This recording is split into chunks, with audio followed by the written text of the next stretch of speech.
বাসায় যখনই মেহমান আসুক না কেন আমার সব কাজ নাকে মুখে উঠে যায় সব সময়।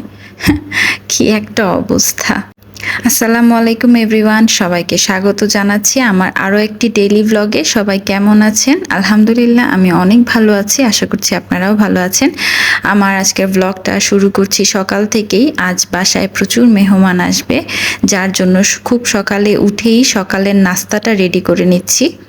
আজকের নাস্তায় ছিল সেদ্ধ আটার রুটি আর আলু ভাজি। আর যখনই আমার এরকম তাড়াহুড়ো থাকে আমি চুলায় সব কিছু একসাথে দিয়ে দিই, যেরকম এই যে ভাজিতে পেঁয়াজ, কাঁচামরিচ, আলু সব একসাথেই তেলে দিয়ে দিয়েছি, কারণ খুব তাড়াতাড়ি আমাকে নাস্তাটা রেডি করতে হবে, তারপর রান্নাও বসাতে হবে। তো ভাজিটাকে অন্য চুলাতে দিয়ে আমি আমার হাতের কাছের চুলাটাতে রুটি সেকার জন্য তাওয়া বসিয়ে দিয়েছি। এখন জলদি নাস্তা বানিয়ে সবাইকে নাস্তা দিয়ে এখন চলে যাব রান্নাতে। একটুও সময় নেই, ওদিক থেকে ঘরের অবস্থা যাচ্ছে তাই। রান্নার শুরুতেই করে নিচ্ছি হচ্ছে মাছ ভাজি, ইলিশ মাছ ভাজি করে নিচ্ছি। আর ইলিশ মাছ এভাবে ভাজি করাটা কিন্তু আমার রান্না করা মাছের থেকে বেশি ভালো লাগে। কার কার ইলিশ মাছ ভাজি পছন্দ অবশ্যই কিন্তু কমেন্ট করে জানাবেন। ইলিশের সিজনে আমার ইলিশ মাছ ভাজি রেগুলার লাগে। যাই হোক, মাছ ভাজির পর শুরু করে দিয়েছি রোস্টের প্রিপারেশন। রোস্টটা রান্না করার আগে কিছু পেঁয়াজ বেরেস্তা করে নিচ্ছি। আর আমার পেঁয়াজ বেরেস্তাও করা শেষ, এখন বসিয়ে দেব এই সেম কড়াইতেই রোস্টেড মুরগিটা আমি আগে থেকেই ভাজি করে রেখেছি। আজকে ফুল রেসিপিটা দেখাচ্ছি না, খুব তাড়াহুড়োর মধ্যে ফুল রেসিপিও আমি শ্যুট করতে পারিনি, একটু একটু করে কিছু কিছু শ্যুট করেছি। একদিন অবশ্যই দেব রোস্টের রেসিপিটা। এই যে গরম মশলাগুলোও দিয়ে দিয়েছি পেঁয়াজের মধ্যে, একদমই শর্টকাটে খুবই অল্প সময়ে যেভাবে রান্নাটা শেষ করা যায় ঠিক সেভাবেই করছি।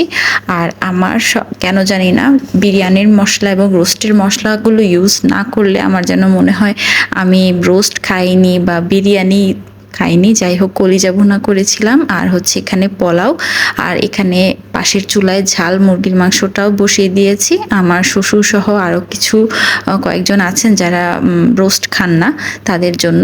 তো পোলাওয়ের চালটাকে ভালোভাবে আমি ভেজে নিয়ে এখন এটাতে পানি দিয়ে দিয়েছি। পানি দিয়ে ভালোভাবে নাড়াচাড়া দিয়ে কাঁচামরিচ দিয়ে ঢেকে দেব। আর ঢেকে দেওয়ার পর যখন ঢাকনাটা তুলেছিলাম মনে হচ্ছিল যে চালটা আরেকটু সেদ্ধ হবে, তখন অবশ্য যে পানি না দিয়ে আমি দুধ ব্যবহার করেছি। পোলাও রান্নায় কিন্তু দুধ ব্যবহার করবেন সব সময়, 1 গ্লাস হলেও দুধ ব্যবহার করবেন। দুধটা ব্যবহার করলে কিন্তু পোলাওর টেস্টটা আরও বেড়ে যায়। তো আমি এখানে দুধ অ্যাড করে কিছুক্ষণের জন্য আবার ঢাকা দিয়ে দিয়েছিলাম, তারপর পুরোপুরি আমার পোলাওটা সিদ্ধ হয়ে গিয়েছে। আর এই যে টেবিলে সার্ভ করার পর আমি একটু দেখাচ্ছি আপনাদেরকে কি কি রান্না করেছি, যদিও এখানে সবগুলো আইটেম নেই, বাট স্টিল দেখাচ্ছি। আরও কিছু আইটেম এখানে সাজানো বাকি ছিল। এটা হচ্ছে গরুর মাংস, দেখুন কালারটা কি সুন্দর এসেছে তাই না? আর সাথে ছিল বেগুন ভাজি আর পাঁচমিশালি সবজি দিয়ে শুটকি।